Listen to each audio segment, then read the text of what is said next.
Sa simula, ang pag-ibig niya ay parang isang kanlungan, isang silid na puno ng init sa gitna ng malamig na mundo. Bawat salita niya, isang pangako. Bawat yakap, isang patunay. Naniwala ka. Bakit hindi? Ang lahat ay perpekto. Masyadong perpekto. Para kang karakter sa isang fairy tale na isinulat para lang sa iyo. Pero may isang bagay kang hindi nakita. Isang detalyeng nakatago sa ilalim ng mga matatamis na salita. Isang dokumentong hindi mo namalayang pinirmahan. Ang pag-ibig niya ay isang kontrata. At bawat kontrata may expiration date. Hindi mo ito napansin sa una. Ang mga araw ay naging linggo. Ang mga linggo ay naging buwan. Ang init ng kaniyang pagmamahal ay unti-unting nanlamig na parang apoy na nauubusan ng panggatong. Ang mga papuri ay naging pambihira. Ang mga yakap ay naging kalkulado. Nagsimula kang magtanong sa iyong sarili, may nagawa ba akong mali? Naglakad ka sa mga pasilyo ng inyong tahanan na parang naglalakad sa alambre. Bawat galaw, bawat salita ay maingat na tinitimbang. Takot na baka makagawa ng isang pagkakamali na tuluyang magpapatay sa natitirang liwanag. Ito ang sikolohiya ng transactional na relasyon.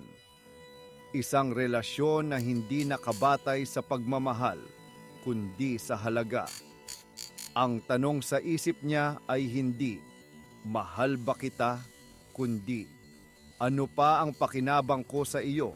Sa ilalim ng kontrata, may mga clauses o tuntunin na hindi kailanman sinabi ng malakas.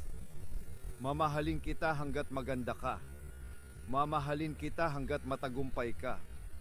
Mamahalin kita hanggat pinapasaya mo ako.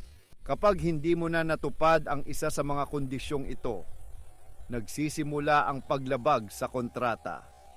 At ang parusa, ang unti-unting pagbawi ng pag-ibig na ipinangako niya. Ito ay hindi aksidente. Ito ay disenyo. Isang anyo ng narcissistic supply. Ang iyong paghanga, ang iyong pagsisikap, ang iyong kaligayahan. Ito ang kaniyang panggatong. Kapag naubos ito, hahanap siya ng iba. Isipin natin si Leo. Si Leo ay kaakit-akit, matagumpay, ang uri ng tao na tila may hawak ng buong mundo sa kaniyang mga palad. At nakilala niya si Clara. Si Clara, simple at puno ng pangarap. Para sa kanya, si Leo ang katuparan ng lahat. Ibinuhos niya ang kaniyang buong mundo kay Leo. Ang kaniyang oras, ang kaniyang enerhiya, ang kaniyang pagkatao. Sa unang taon, perpekto ang lahat. Si Clara ang kaniyang trophy. Ipinagmamalaki siya sa lahat. Bawat tagumpay ni Clara sa trabaho ay tagumpay din ni Leo. Bawat papuri na natatanggap ni Clara ay inaangkin niya. Ngunit dumating ang pagsubok. Nagkaroon ng problema sa kumpanya ni Clara. Nawalan siya ng promosyon. Bigla, ang palaging masayang si Clara ay nalungkot at nangailangan ng suporta. Ito ang unang breach of contract. Ang kondisyon na pasayahin mo ako ay hindi na natutupad. Ang asset ay naging isang liability. Nagsimulang magbago si Leo. Naging irritable siya. Ang mga dating gabi ng kwentuhan ay napalitan ng katahimikan. Masyado kang madrama, sabi niya. Ayusin mo ang sarili mo. Hindi niya ito tinulungan.